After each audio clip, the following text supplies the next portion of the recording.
Hello everyone and welcome back to another episode of the webinar series from GVENCK. Today we are having Dr. Magan Lewis talk to us. Magan Lewis, PhD, serves as the Corteva Global Technology Adaptation Lead for the Crop Protection, Discovery and Development Group. In her role, she oversees the development, implementation, and compliance of the new technology across the globe to enhance product development and agricultural research. From working with the UAVs during the day to her STEAM outreach at night, Magan's award-winning leadership and outreach passion has allowed her to launch UB the Chemics, Quiz Bowl, and mentor young scientists globally through science and engineering fairs. Magan is an active member of the Food Security Global Streaming team, recently co-founded a team camp with her husband, and is an American Association for the Advancement of Science, AAAS, if-then ambassador. Magan is a STEAM education outreach fanatic, ID&E advocate, and active participant in non-profit boards. Magan holds a PhD in plant breeding and genetics from North Dakota State University, an MS and BS degree from the University of Minnesota. She resides in the Des Moines, Iowa area with her husband and two daughters.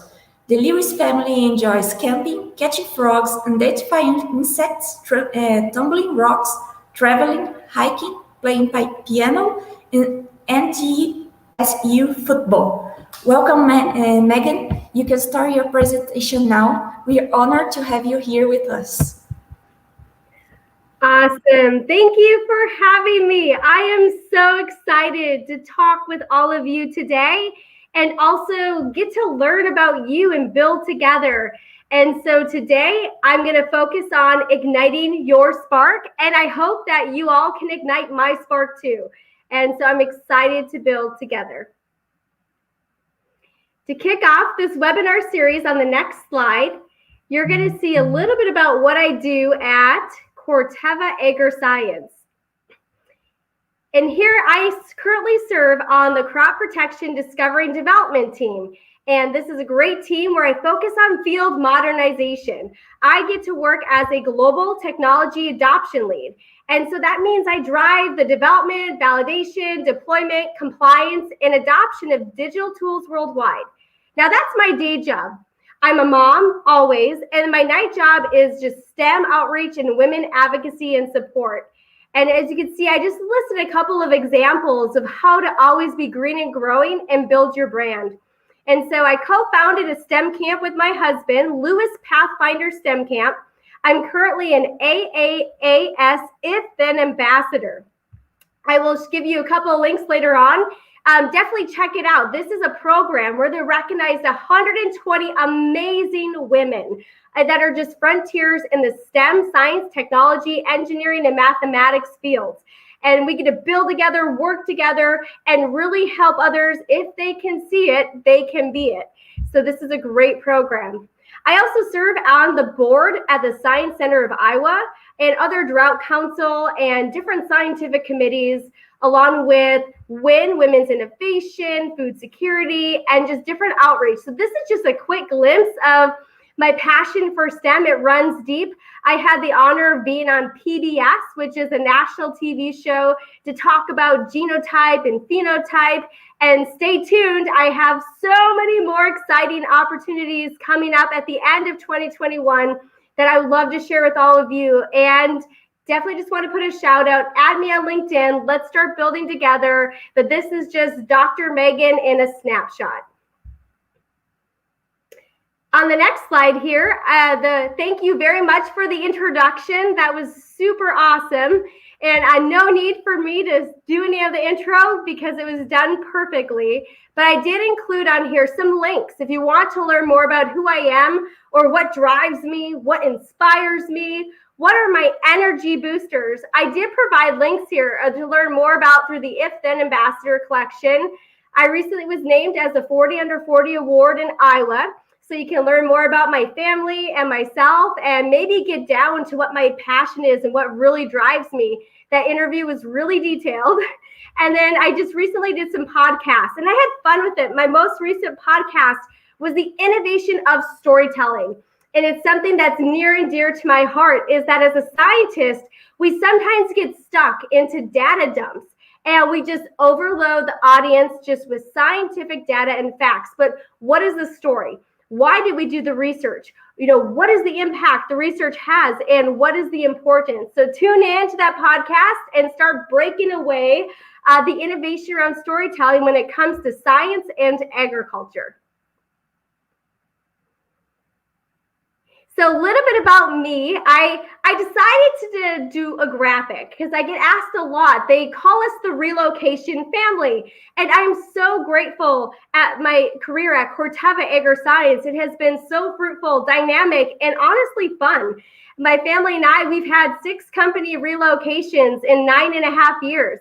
And rewind a little bit. I'm really big on education and agriculture. I grew up in a small town in North Dakota, and I grew up in my dad's science lab. And my dad grew up on a farm prior to becoming a science teacher, and so he's really passionate about giving back to the farmers. So I worked on scientific research in agriculture ever since age 12, developing natural fungicides for sugar beets and potatoes. And that's what drove me to get a bachelor's, master's, and PhD in the plant breeding and genetics area. And I got to work with corn and barley and awesome experiences. I thought for sure I'd be a professor. So I taught courses and I decided to get the graduate certificate in college teaching as well during my PhD. And it's something that it's near and dear to my heart. My road went a different way. I decided to join industry in 2012. I met Dow Agrisciences in San Antonio, Texas, and they showed me how I could be a scientist, an adjunct professor, and I wouldn't have to write any grants. And I said, sold. It just was a different, I like fast pace and I like being challenged. And so it was a great opportunity just to dive into the industry space. I started off as a soybean breeder in Grand Forks, North Dakota, a corn breeder in Breckenridge, Minnesota. A year and a half into that role, they came to me and said, Megan, you're a breeder, but you like people. And yes, I do. It's my big energy booster is all of you on the call, but also just people in general. How can we connect? How can we bring the right people in the right room at the right time to make amazing results? And bonus if it's STEM in agriculture. So that's where I started my people leadership journey back in 2013. And that's where I became a site leader and a corn breeder. I picked up different hats too. I became winter nursery lead for Chile and Puerto Rico and Hawaii and Mexico. And I got to work with amazing people every single day. From that relocation, we moved near Budapest, Hungary to Szeged, Hungary, and I led research and commercial across Hungary. And I worked with an outstanding team, a team that was dedicated and passionate and just really dove into agriculture research in corn and sunflower. We got back stateside. We relocated to Algona, Iowa, where I was a research operations leader, and then moved then to Des Moines, Iowa area in Johnston, where I became a global field innovation lead, working on drones and robots and Google Glasses and really leading with amazing global scientists from Brazil, Argentina, Germany, France, etc. It's just been super fun. And then today I serve as the global technology adoption lead. So yes, I still get to work on cool technology, but I really picked up the compliance and the training piece of, how do we move away from fun, flashy technology and make it efficient and usable and simple, and how do we get it accepted by scientists and maybe eventually the commercial realm. So my career at Corteva has been fun, dynamic, and it changes a ton, and it's something that I'm just really passionate and excited about. So what I want to start with all of you after the intro, definitely just reach out if you have questions or just put it into the chat. I would really like to hear from all of you. I think it's really important that today I'm going to focus on what I call those big rocks. You probably saw YouTube videos of individuals diving in and saying, what are your big rocks? How much pebbles and sand do you have? But are you keeping your big rocks whole in this jar? And if you were to ask me my big rocks, number one is family. I aim to always be a visible pillar with my family. Number two is agriculture innovation. You can tell my passion with the new technologies, the startups. I mean, just giving back to the farmer really excites me. And then global connectivity, learning new cultures and meeting amazing scientists and leaders and individuals and helping them ignite their spark is something that just really drives who I am as a leader. And then outreach. I always say, my night job is outreach, but it's really about building our future generation. You think about it, visiting a local school, those individuals are the future leaders, the future farmers, the future scientists. And I just really get excited about having a hand in their journey. And if it's STEM, bonus. But that's just my 4 big rocks. So when I go through this exercise, I want all of you to pause, take out a piece of paper and a pen, and if you're bold enough, I want you to write it in the chat. But if you were to think about your top 2 or 3 big rocks, what are those big rocks? And then I'm going to ask you a key question at the end about those big rocks. So as I go through the next part of the presentation, start envisioning what your big rocks are and what are your energy boosters. And then we're going to dive into a fun question in just a little bit. So kicking off on the big rocks, innovation and global connectivity. I love taking fun photos. So yes, I am a scientist, but I'm probably not your typical scientist. You definitely know the Megan Sparkle if I enter the room. But I just enjoy just building and connecting and growing and developing impactful tools with other amazing scientists, leaders, and just individuals passionate about agriculture. And so here, we get to work on large teams, travel the world, but also we get to bring solutions to life and new technology and data quality to life. And it is super, super fun. So pictures say 1,000 words. So I wanted to highlight my big rocks with some photos so you could get to know Dr. Megan at a deeper level. Outreach. This is one area individuals ask me, when I retire someday, it's probably going to be something in STEM outreach, just to keep that engagement high with the future generation. And so in these photos, think about this. If you're not interacting with your community today, think about how you could. Think about going to a local school, elementary, high school, middle school, and reading books or teaching kiddos how to plant seeds and talking about the basics of agriculture and gardening. I lead chemistry quiz bowls. My PhD's in plant breeding and genetics, but I get to lead chemistry and engineering quiz bowls because it's something that I'm just really passionate about the program with the Chemical Education Foundation, and I just want to drive it in local communities. I also talk to FFA and 4-H. And the one photo that I'm really excited about in the bottom right-hand corner is this first Lewis Pathfinder STEM camp. This is exciting because I remember the day that I told my husband, I was traveling in airports, tons of national committees, and I looked at my husband and said, I want to bring STEM more local. I want to involve our family in STEM. So my daughters are in that photo too. And what the cool thing about, having a nonprofit STEM camp is that I get to teach my kids how to be educators and teachers in the STEM space. And so they get to lead the activities with us and become teachers during our activities too. So that's Lewis Pathfinder STEM camp. And I just want to put a shout out. That's one of the big things that I just smile and I get goosebumps about talking about, because we're giving back to all kiddos of all ages, of all anything. And so that's our way of saying go STEM. The next slide, I'm going to pause now, and I want all of you, so those big rocks that I showed you, my big rocks. I'm passionate. They're energy boosters. You can see what drives me. And yes, I am a plant breeder and geneticist. I do enjoy plant breeding. I just have more of a visionary outlook and strategic outlook when it comes to leadership. So plant breeding is the foundation of who I am. Agriculture, agronomy is the foundation of what I know. And I just use that as my platform to launch off and do bigger and just bigger impactful things in the tech space in areas that just really drive me.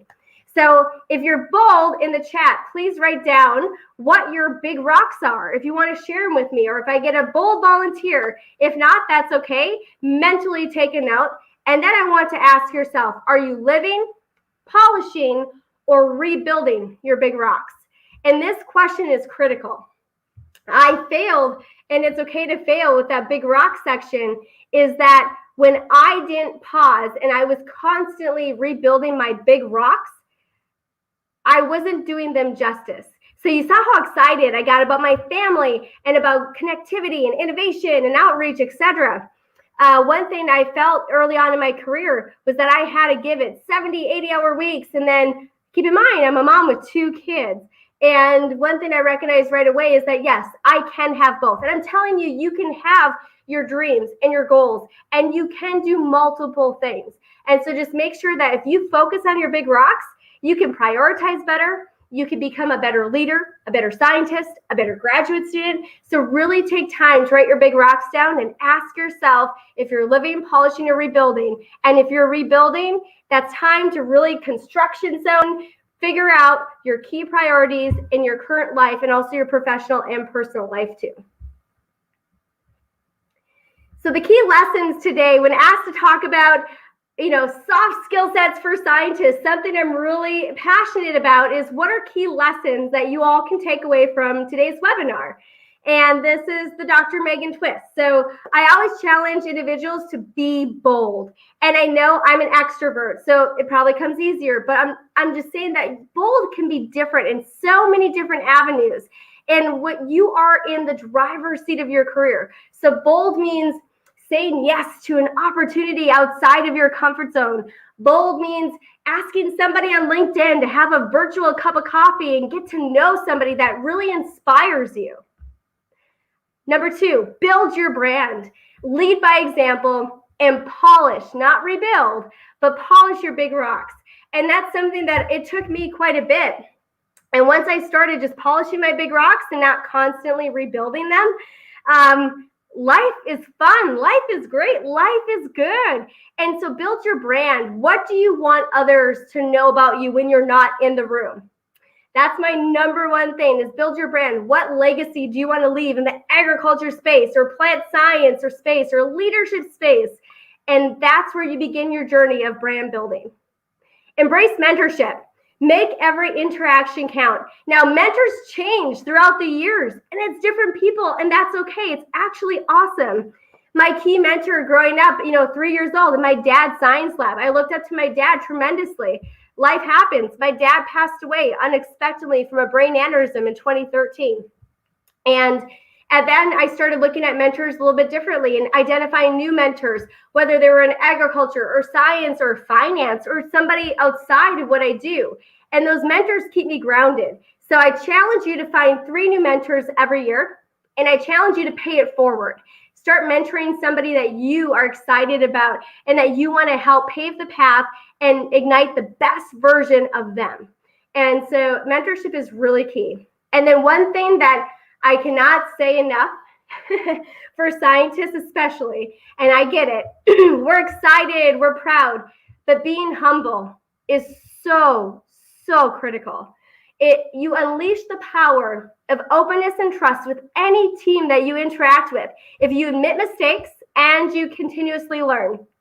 I had a team at one time. I've had so many amazing direct reports throughout the years, and I'm just going to focus on one of my situations where I made a mistake, and I could have just hit it like, oh, I'm a global leader. That didn't happen. But I said, hey, so this happened today, team. And I had smiles all around the table, like she's really telling us that she made a mistake. And I did. And what I can tell you is that we are even strong together today. And I still mentor some of those individuals today, and they trust me and they open up to me to help them become stronger and be better. So being humble may be hard for some, but it's so critical, because I tell individuals, I make mistakes, I continually make mistakes, and that's okay. The thing is that I learn from my mistakes and I leverage those learnings and become a better version of myself. So some quotes that I want to share today are, you miss 100% of the shots you don't take. So be bold. Send me a LinkedIn request. If that's bold, that may be super bold for some. Or send me just a message about what you want to be when you grow up. I'm still figuring it out too. And so take those shots and not be afraid. And then the doors will be open to those who are bold enough to knock. So if you're sitting back wondering, should I connect with that person? I'm telling you today, yes. Send a direct message, pick up the phone, call, meet somebody for a coffee, even outside in a safe space, but connect and be bold and drive your career. So for the be bold side, I'm really big about career roadmaps. So you think about it as you're wrapping up your graduate and undergraduate degrees, thinking about, okay, what do I want to be in 2 years, 5 years, 10 years? Now I'm working on my 20 and my 30-year one too, but just really start drafting that out. If you remember in the beginning, I had an image of all the relocations. That is part of my snapshot from one of my career roadmaps is I use visuals. I'm a visual learner. So I have that snapshot and I go through all where I want to go and where I want to pivot, where I want to turn. I moved from plant breeding to crop protection. Why did I do that? I did that because I wanted to become a more well-rounded leader. I wanted to be more diverse. I wanted to be broad and I wanted to meet new people. And so I say build a career roadmap. There's many templates online. I'm happy to share mine too if you would like it, but it's really important. Number 2, energy boosters and energy drainers. That's critical. What gets you so excited to wake up every day and not want to hit the snooze button? And I say that on the alarm clock. So what motivates you, excites you? Family is my number 1. Family gets me excited. I want to be the best role model for my kids. And so that's one of my core energy boosters. What are yours? Energy drainers. I probably shouldn't admit this, but honestly, if I'm going on a 3-hour-long Zoom with no bio breaks, that's a super energy drainer for me because I'm a people person. I love body language, seeing people's reactions, the excitement in eyes twinkling. That is one of my boosters. So just make sure that you recognize what your drainers and boosters are so that you can balance them appropriately throughout the day. Always be green and growing. Never say that you can't learn something.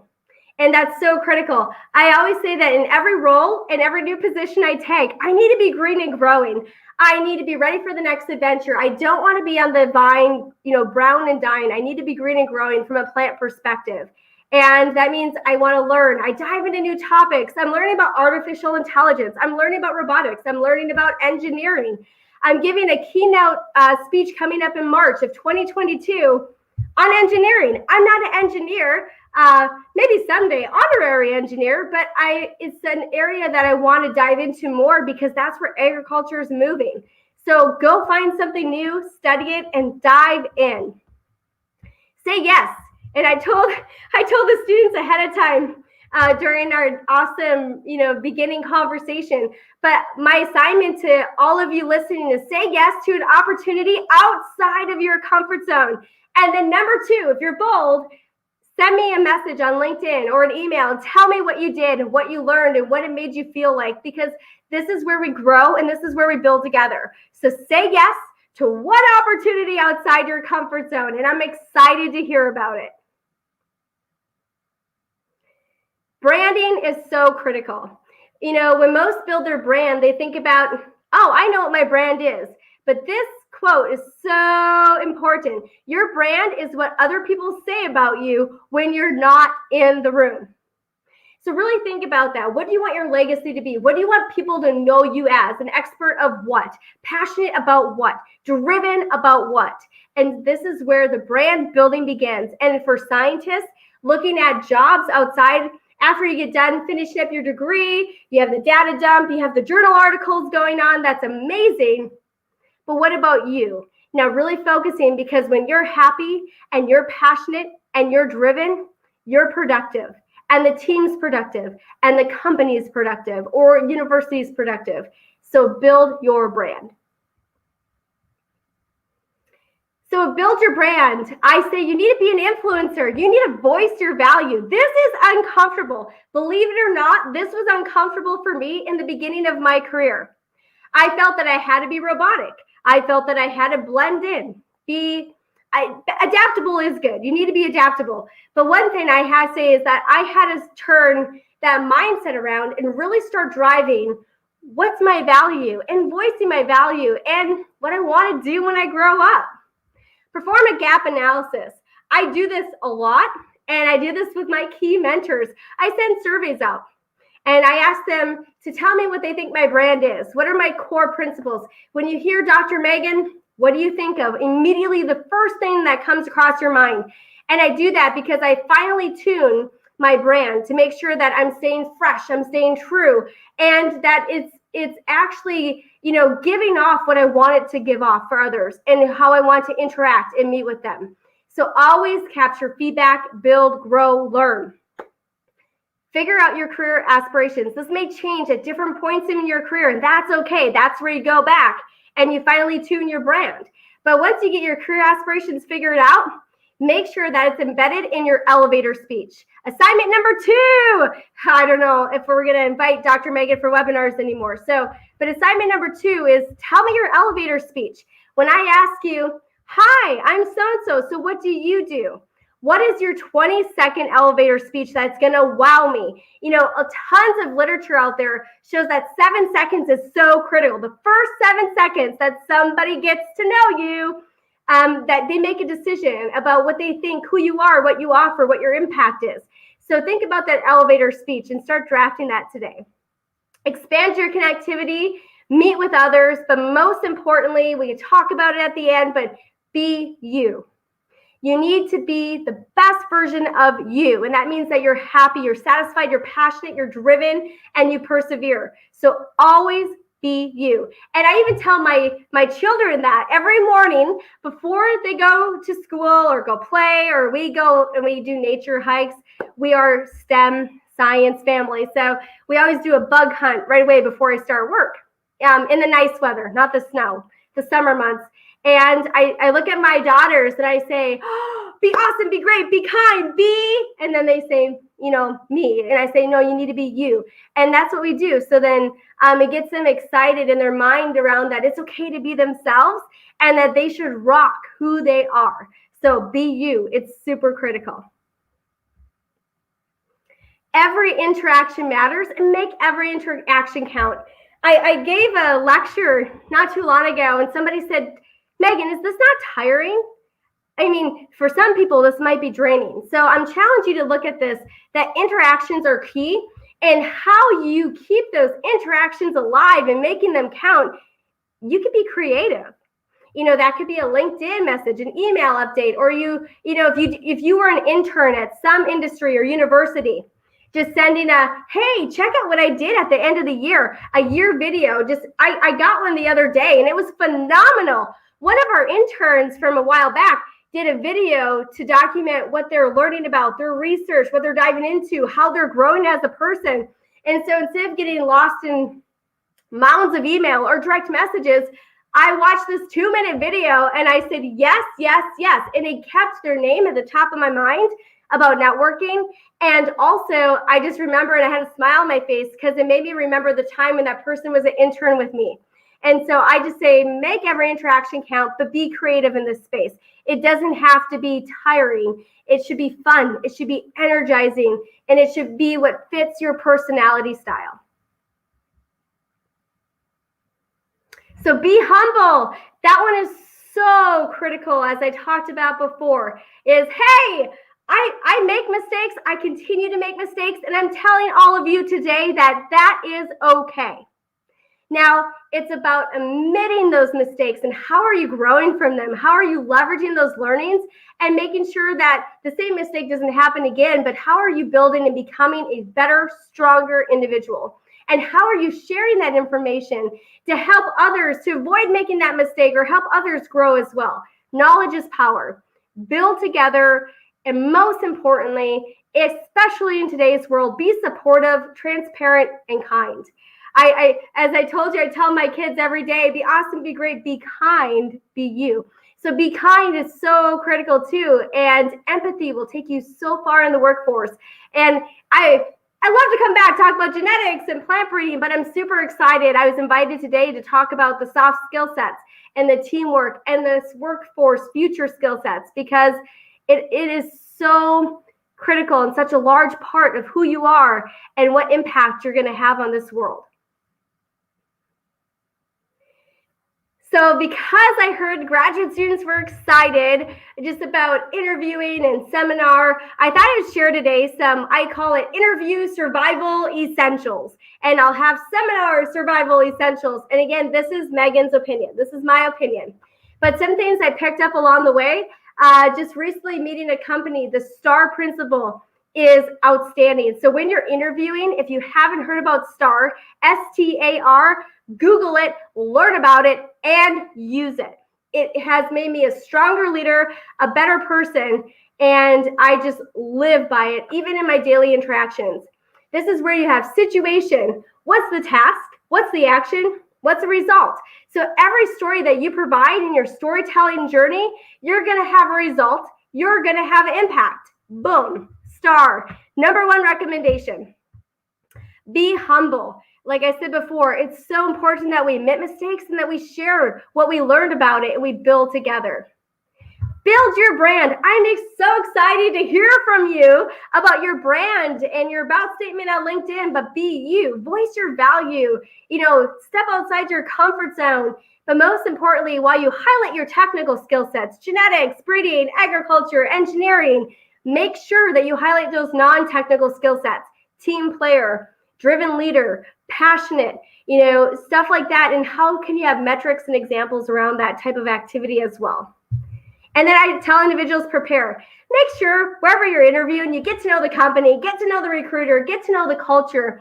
And I always tell interviewees that they need to interview the company too. So if I have an interviewer and I'm excited to dive into the interview discussion, I hope that they're interviewing me too, to make sure that my brand and also the company's brand and the culture is a fit for them.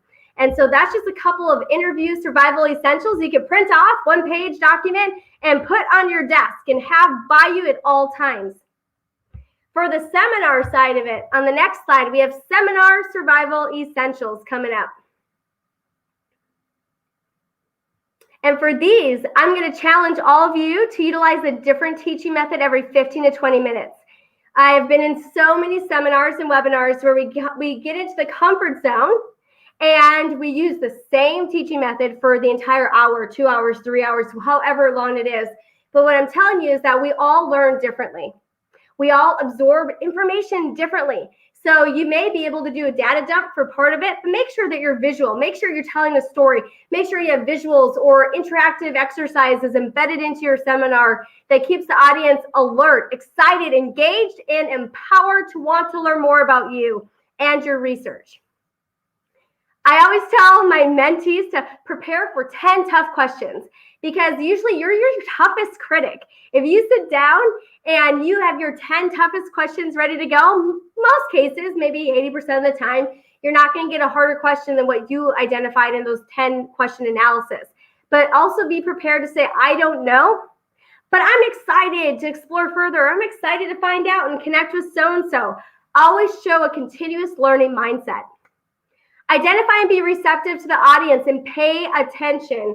And I wish I did this during my PhD a little bit better, but pay attention to those nonverbal reactions during the presentation and Q&A. I'm talking about the crossed arms, the hand on the head, slanting down. Pay attention to that and be ready to pivot and change your style and bring the audience back in. It's really important. Connect your research to the position that you're interviewing for. So if you get to give a seminar for the interview at an industry or university, be sure that you have connectivity points because that's what stays in minds. They start building the puzzle in their mind of how they could work with you or how you'd be best suited for the position.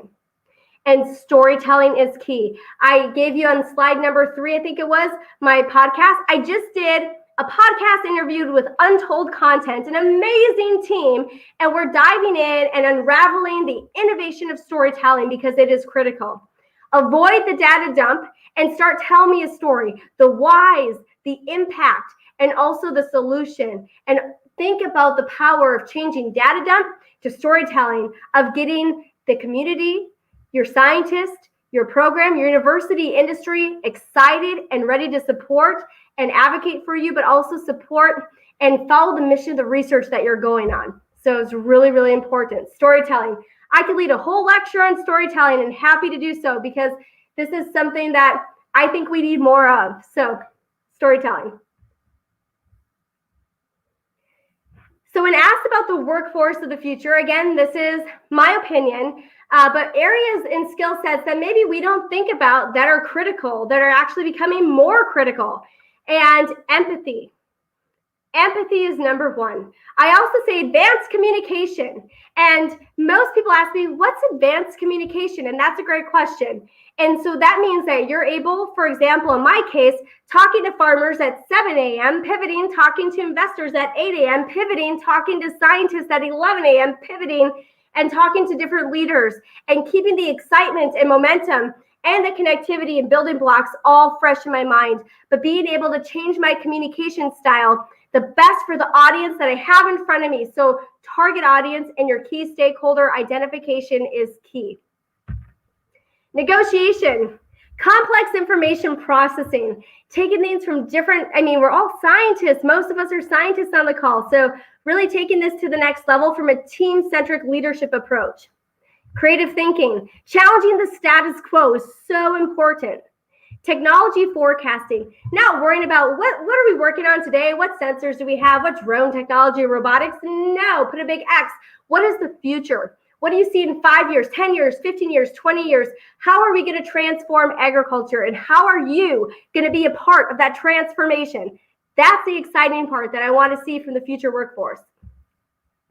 Collaboration via the metaverse. This is Zoom, Microsoft Teams, Skype, etc. There's so many different platforms. Find the best way to navigate, keep it organized for yourself, and grow. Always be a continuous learner. I can tell you today very proudly that my youngest daughter, she teaches me something new every day. I did not identify. She collected a swallowtail butterfly, and I selected the wrong genus species, and she corrected me, and she was right. And she pulled out the entomology book, and she showed me where she was right, and we looked at the abdomen, we looked at all that fun features of entomology. And I was okay with it because, hey, I just learned a new butterfly today. And I was really excited to see the future scientists in the creation too. So always be a continuous learner and pay it forward.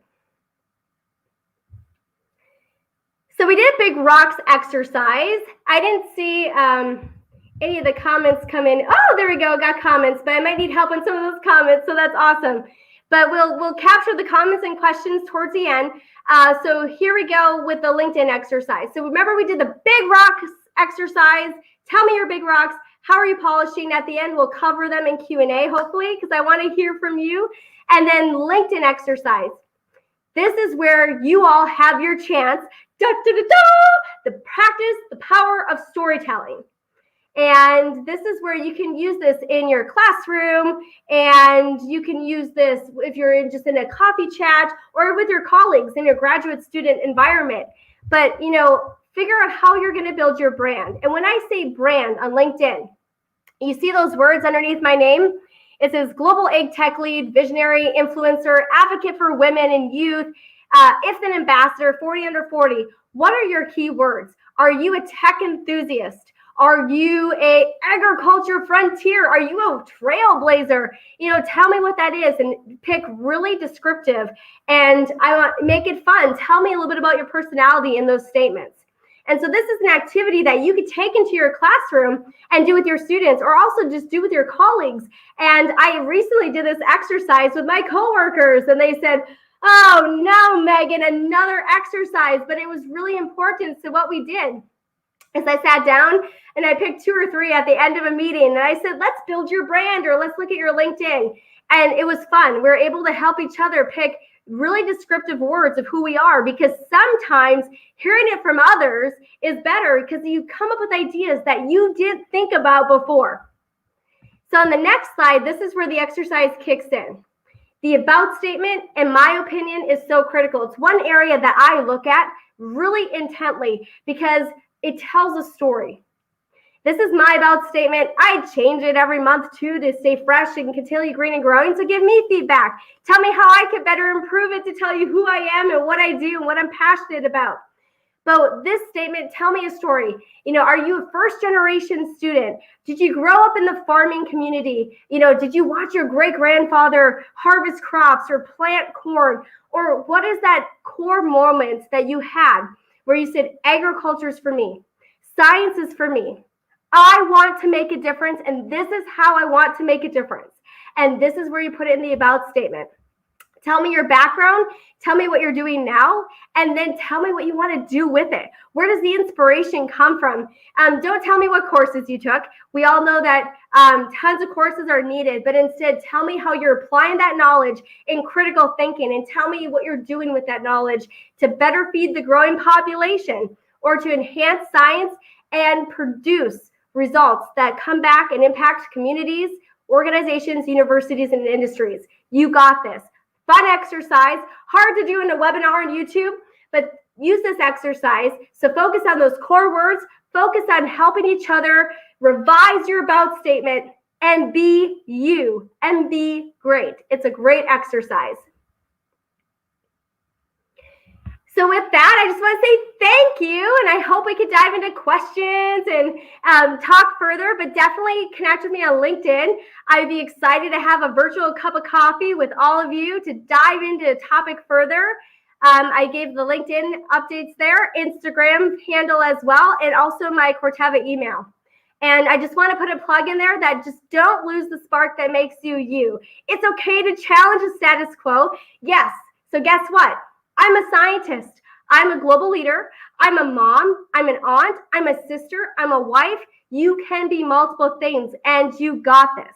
And I'm excited because you are the future. You're going to be the future scientists and leaders. And maybe one of you listening is going to be my future boss. Woo! So I'm excited to build together and just want to say thank you for this amazing opportunity.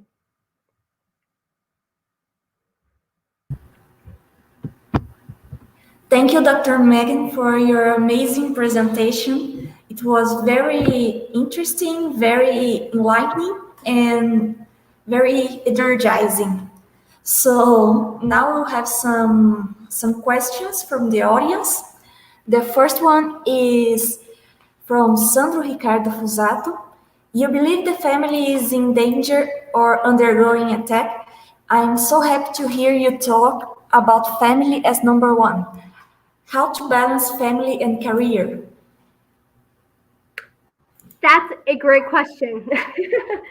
and it actually took me a long time, longer than I would like to take to really balance it. But family is number one. And most can say family. I'm going to share a fun story with you all today. I was in a professional development course to become a stronger leader. We sat down, we did the big rocks exercise. It was fun, it was engaging, and everybody said, okay, list your big rocks. Everybody at my table, they wrote scientific examples. They wrote greenhouse or data or statistics. I was the only one. Do you want to know what I wrote for number one?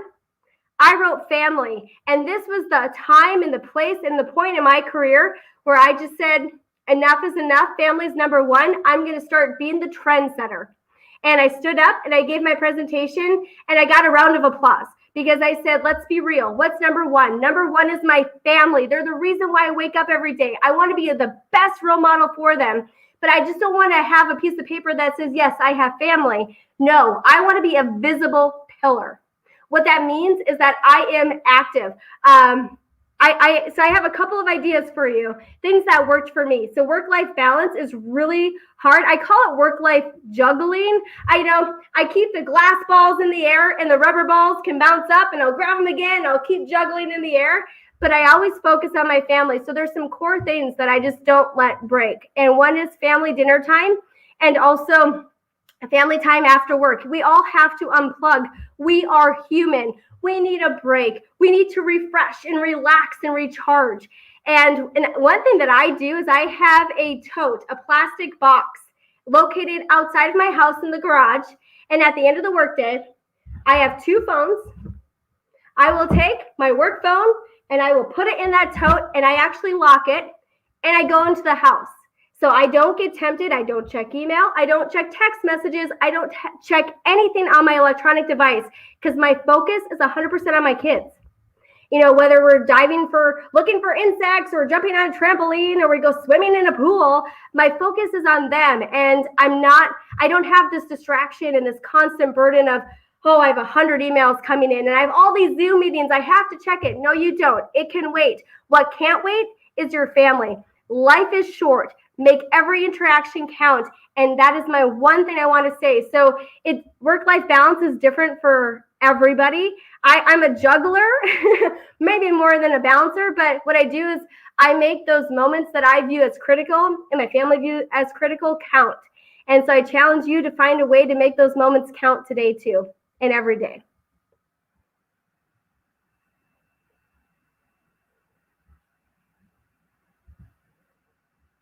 Nope, I can't hear you Sorry. We have a question from José Valdim Pinheiro. Thank you for your talk and you shared this experience. It was really enriching. I ask you for a reverse opinion. What would you like your advisor or mentor to provide you to grow professionally? Yeah. Oh, I love that question. So, woo, kudos. So I'm a fireball. I'm very vocal and I'm outgoing. And I actually tell my mentors and advisors areas that I want to learn more about or what I want them to focus on. So I'm probably a little bit different. But what I would like my advisor or mentor to provide, honestly, in most cases, number one, and this may sound really simple, but a sounding board. Number one is a sounding board. Sometimes people just need an avenue to know that they have a trusted, in confidence, confidential setting that they can talk things through, because most times when you get it out and you talk, you solve it yourself. You figure out, well, that's what I should do. And most of the times I have my mentees do the same thing. And I have had so many mentors look at me and just say, yes, Megan, and I solve it myself. So sounding board is key. Number two, active listening. I don't know how many times, and it's good or bad, we're in a busy world. When I say active listening, that doesn't mean I'm talking and I'm texting over here. Yeah, I hear you. No, that means that I'm not texting, I'm not multitasking, I'm not emailing, I'm focusing on you and you as my mentee. So active listening is number two. I'd say really critical. And then number three, I wish for my mentor and advisor to push me. I love to be challenged. I need to be green and growing. And so in most cases, some of my most successful mentorship relationships at the time, my advisor pushed me where at the time, I was just furious. I just said, I can't do it. I'm too busy. This can't happen. No, this isn't possible. But those are some of the most rewarding experiences in my life because they pushed with purpose. They saw potential. They saw my drive and perseverance, and they said, you got this, go get it. And so pushing me outside my comfort zone was one of my core skill sets that I look for in mentors when I find new ones every year too, because I still have tons of mentors. They get a dose of Megan Sparkle every month. And those are the top three that come to my mind. Thank you for your answer. There are plenty of comments that are saying how amazing the presentation was, how enriching and exciting it was. So thank you again for the presentation.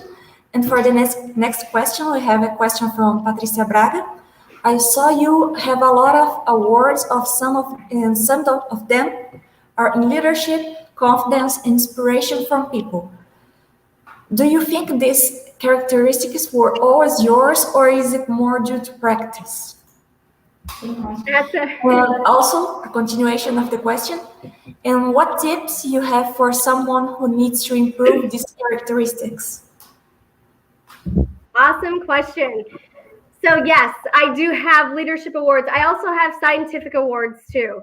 And one of my awards that's near and dear to my heart, it's called, you won't know what it is, but it's called the Great Start Award. And at the time, it's before Corteva days, it's Agriscience. It's when science blends with leadership. And I got recognized as one of the rising stars in the company to give back to customer value and innovation value. And that's the start of it. So that's where the story begins. But I've had mentors tell me I'm a natural born leader, but I'm my hardest critic. I am probably the hardest critic I have, because I will re-listen to podcasts and interviews to make sure that I was the most impactful person I can be. But what I can say is that I would actually say that, yes, I probably do have leadership tendencies and characteristics, and it started back in my household growing up. Both of my parents were teachers. They're huge community pillars as well. They taught my brother and I the importance of giving back and paying it forward and communicating. I remember so vividly, 10 years old, and my dad had me get in front of other scientists and present research. I'm 10 years old, and I had to get up there and communicate and also bring people along the journey. So I was very blessed growing up to have those experiences in a very education-centric household. And I recognize that I was blessed. So this is part of the story. So yes, I probably did hone in those skill sets over the years, because I've had a passion for leadership in communication. But my parents also instilled that passion in me, and I just kept it alive. And so one area that's really why I actually co-founded a STEM camp with my husband is that not everybody has the opportunity to get that exposure or that experience. Not everybody has a computer. Not everybody has just the opportunity to learn and dive into science, technology, engineering, and math. And that's where the STEM camp, one of the core curriculum that we do is leadership skill sets of the future. We work with 8-year-olds, 9-year-olds, 14-year-olds, 18-year-olds, whatever it is. And we help them tune in and find what they love to do. What are they passionate about? Energy boosters, energy drainers. And then also where are their weaknesses? And if their weakness is communication or bringing a room along or some leadership tendencies around inspiration, that's where we focus on. And we go to Megan's Boot Camp 101 and we figure out how to get them outside their comfort zone. So if an individual wants to improve their influence or their inspiration, this is where I tell them, and I gave you that assignment earlier, step outside your comfort zone, meet a new connection on LinkedIn, and tell me about it.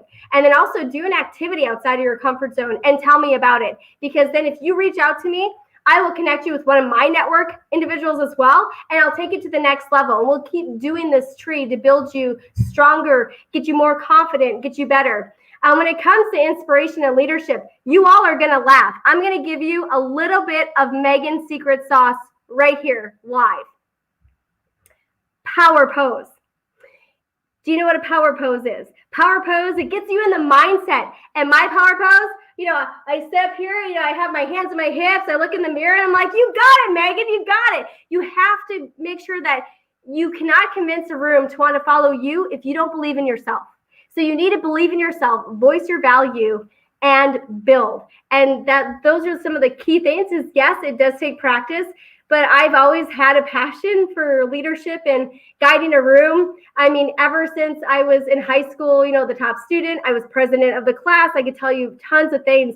I just always have been, I navigated towards leadership and inspiring people because people are my energy booster. But what I'm saying is you can actually refine that skill set in many different ways. And so practice your power pose today and step outside your comfort zone and connect with somebody new.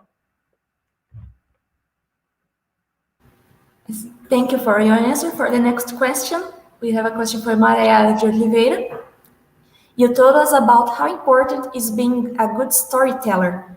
What last tips do you have for someone who wants to improve their performance on that?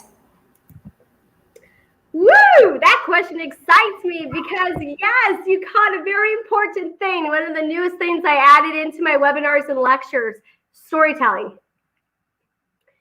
What I would say is that you're going to want to figure out the best avenue. I'm going to walk you through a couple of steps. So the best stories that I have, whether it's a pitch to investors or scientists or new technology, is I actually meditate. I close my eyes and I think about in my head just the way that I work because it's such a busy world is I figure out, okay, how am I going to connect what I want to say? So what is the key message I want everybody to walk out of the room and know? And once I get that key message refined, defined, and ready to go, I start building off of that. So if, for example, if I want the room that I'm in to invest in a new drone technology, Okay, so when we leave the room, that statement is, I want money in my pocket for this new drone technology. Okay, but I'm gonna have to bring them along with.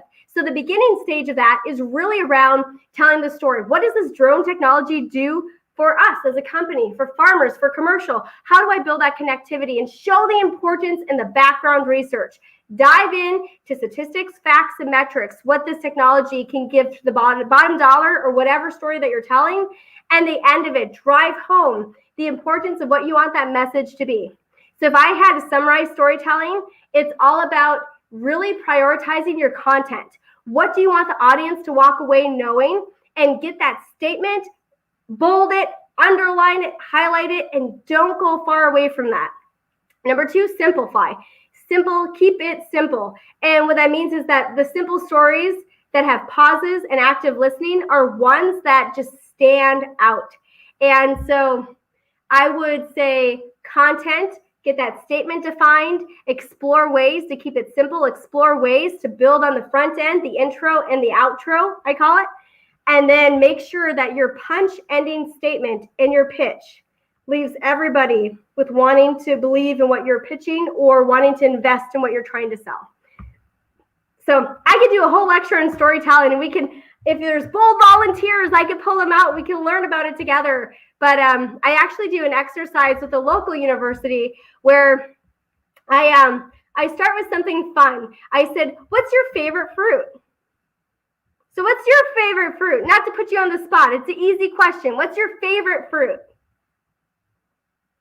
Me? Yeah, you. Watermelon. Watermelon. I love watermelon, and so does my daughter. But yeah, I love it. So what I do is we start here, right? So you're going to tell me a memory about when you first had your first bite of watermelon and what did it taste like? And where were you? What temperature was it? Was it sunny? Was it like 80 degrees Fahrenheit? You know, what was the temperature outside? You're going to tell me about your first experience with watermelon. Then you're going to tell me the nutritional value of watermelon and why watermelon is important for the community. So do you see, I just told you, I know it's simplifying it for watermelon, but I walked you through the process of tell me about why it's important to you, what value does it bring me, in the end, what impact does it have, and why, you know, maybe the impact is it brings amazing people together for parties. I love hosting parties, and watermelon is always a centerpiece. So that's just a quick storytelling 101, but I'm happy to dive into it further. And for the unfortunately, we are almost at the time for the end of this the webinar. But for the last question, then Gustavo Nandi asked, "Thanks for your great presentation, Megan. For you, what are the most important energy drainers and how to avoid them?" So this is another one I had to learn. I didn't avoid them right away, and I needed to. So unfortunately for me, I can't avoid energy drainers, but I can balance it out with energy boosters more so. So walk through it just a little bit. Thank you for the awesome comment, by the way. Building together, woohoo! But definitely energy drainers for me. I'm a people-centric person. I love face-to-face meetings. I don't know about you all, but a cup of coffee. Our family and I, we were relocated near Budapest, Hungary in Europe. And they taught me the importance of having multiple espresso breaks during the day. And I loved it. You know, every hour, like, cheers, you know, take a shot of coffee and, you know, we'd share a fun dessert or pastry. So I'm a people-centric person. So I do know that I need to balance out people, but what does drain me are those, like I said, 3 hours Zoom meetings, no breaks. It's just constant presentation, no interaction. So what I do on my schedule, honestly, is that if I see one of those big presentations coming up and there's no interaction, I make it a point to schedule some of my mentees that I mentor before and after to make sure that I have an energy booster, a little bit of an energy drainer, go back to booster, and then I'm 100% mom for my kids. So there's different ways to get creative with scheduling. But what I can say, it's really hard to avoid energy drainers. One for me in grad school, you might all smile. I love the field and I love quantitative genetics, and give me statistics and computer stuff. I could dive into it. But one of my best friends, she's from Colombia, and I hope she's listening. Hi, Ana Maria. But she's from Colombia, and she loved working in the laboratory. I was not one. I did not enjoy the marker lab. I did it because I knew I had to identify SNP markers and do all that fun jazz. But I love the greenhouse, the field, the quantitative genetics piece, the statistics, not the lab. But I knew I had to do it.